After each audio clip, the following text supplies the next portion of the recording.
NBA players that gained 100 pounds, transitioned genders, and went homeless. This is the times that NBA players change drastically. You would think as an NBA player, you would have the regimen to prevent weight gain and to always stay fit. However, there are lots of examples of players getting out of shape in the off-season, or even during the season.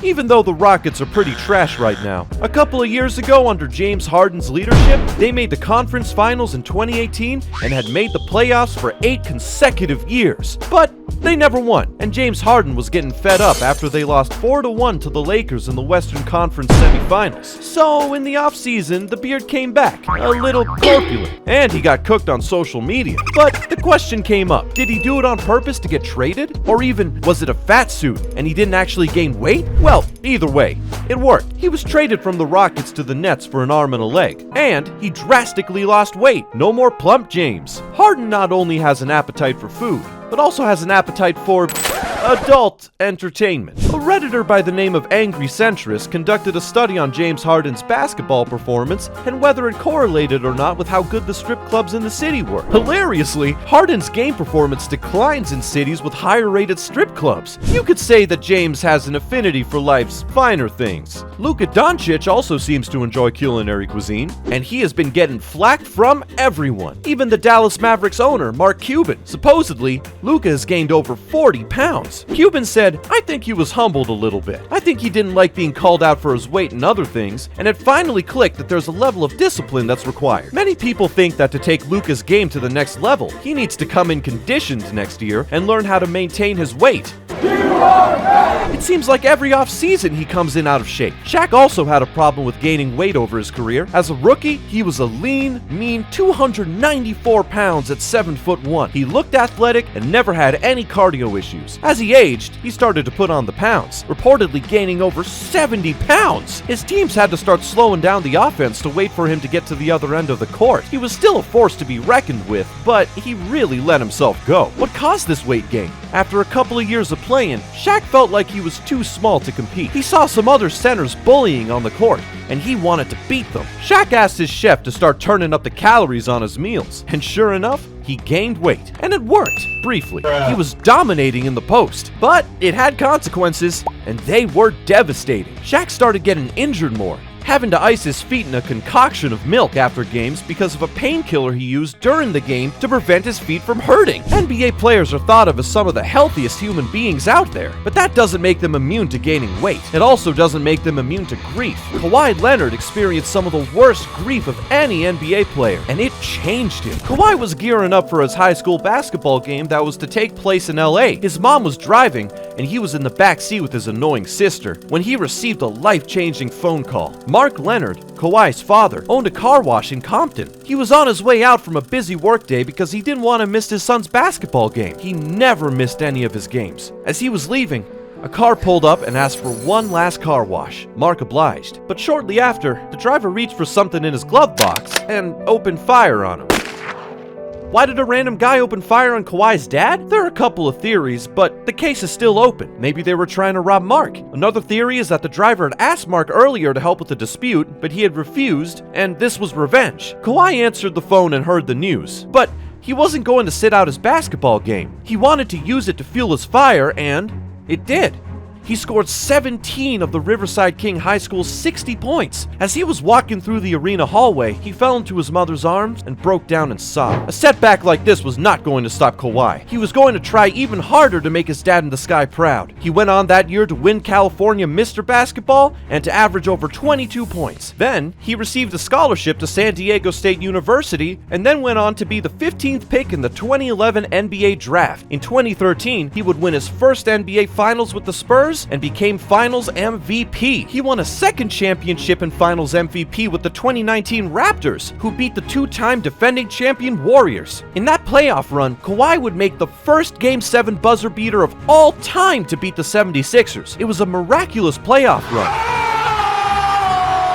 and Leonard continues to make his dad proud. Ja Morant has not really been making his father proud. Ja has received quite a lot of hate recently for the way he's been conducting himself. Morant's rise to the NBA is a great story, but his recent antics are not so great. He grew up in Sumter, South Carolina, which is not exactly the national hub for gang activity. He also went to school at Murray State in Murray, Kentucky. Again, not a place for gang activity. The way that Ja speaks on Twitter has made people think that he's a wannabe gangster. He wasn't exactly rich growing up, but they were rich enough to afford a house in the suburbs with his dad's barber salary. Ja also recently showed his piece on Instagram live at a nightclub, which he received an 8-game suspension for. Morant was playing pickup basketball with some teenagers when one of them accidentally hit Ja. He responded by beating the 17-year-old down to the ground, and then Morant returned with his piece tucked into his waistband, but the 17-year-old had gone to the hospital. You gotta be better than that, Ja. You're a millionaire in the NBA, and one of the most popular modern players at that. Considering there are players like DeMar DeRozan, who grew up in Compton and was affiliated with the Crips, Ja Morant playing as a gangster does not look good. Just be honest to your roots. There's really no need for Morant to be changing his behavior to act like a gangster at this point in his career. At least Ben Simmons isn't pretending to be part of some Australian gang, but he is, on the other hand, getting worse and worse at basketball. Although he gets a lot of publicity for the negatives in his game, Simmons used to be an exciting prospect. He won Rookie of the Year in 2018 and seemed like he was going to be a great duo for MVP Joel Embiid. And he was never a huge shooter. He was always more of a drive to the rim kind of guy, like a Russ or Ja style. He was a great rebounder and defender. By the 2021 playoffs, the Philadelphia fans had already been skeptical about him because in previous years they had lost in the playoffs, even with great performances by Embiid. He became the worst free throw shooter in playoff history as he shot 34.2% from the line, which passed Shaq and Wilt Chamberlain. Staples. Oh, playing. You could hear that. He received harsh criticism for his lack of aggressiveness on offense that he had showcased earlier in his career. Even his teammate, Joel Embiid, said that Simmons' decision to pass up an easy dunk was the turning point in Game 7 of their playoff loss to the Hawks. So, Simmons decided to act like a child and refused to play until the 76ers traded him. Eventually, he got his wish and was traded to the Nets, but he had sat out the whole year, and his basketball self-esteem had reached an all-time low. And he became one of the NBA's most hated players. In his second season, Ben averaged 16.9 points and 8.8 rebounds. Now, in his most recent season with the Nets, Simmons averaged 6.9 points and 6.3 rebounds and has played for 10 less minutes on average than he did in his last 5 seasons.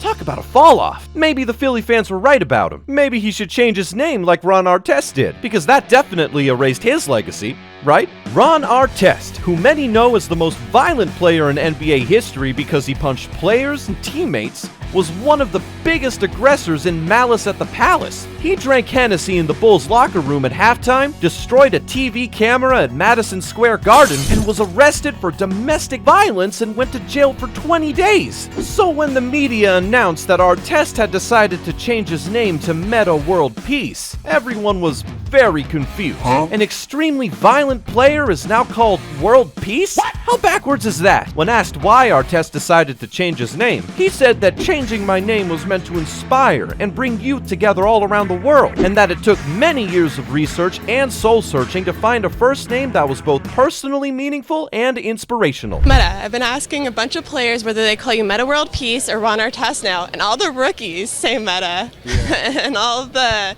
veterans say Ron. What's up with that? Is this some type of hazing? Well, I'm most happy that Jesus Christ did not let me lose my teeth when I was 20 years old. Because I was wondering, like, what if you kept your baby teeth until the age of 18 or 20 and then you lose them? That would look pretty bad. Really bad. So I just think he's really brilliant that you lose your teeth when you're a baby rather than lose it when you're like 30 or 20. Yeah, Ron, Meta, I'm definitely inspired. Way to go. Now I may actually do my homework.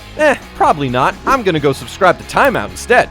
Meta World Peace did actually have some walk behind his talk. He raised over $285,000 for mental health awareness. Jason Collins brought awareness to a different issue because he became the first NBA player to come out publicly as being gay. Collins wrote his own first-person article in Sports Illustrated announcing it to the world. The first sentence reads, "I'm a 34-year-old NBA center. I'm black, And I'm gay. I didn't set out to be the first openly gay athlete playing in a major American team sport, but since I am, I'm happy to start the conversation. I wish I wasn't the kid in the classroom raising his hand and saying, I'm different. If I had my way, someone else would have already done this. Nobody has, which is why I'm raising my hand. That takes a lot of bravery. He said that he hadn't quite come to terms with it for a while publicly because his busy basketball schedule distracted him from real-life contemplation. But the NBA had a player versus owner lockout in 2014 that gave Collins some time to think and reconsider. He came out to his aunt first and was surprised when she said that she had already suspected. He knew growing up because he couldn't sympathize with his twin brother's attraction for girls. A lot of support from NBA players outpoured, including Kobe Bryant, who tweeted, "Proud of Jason Collins. Don't suffocate who you are because of the ignorance of others." Kevin Durant,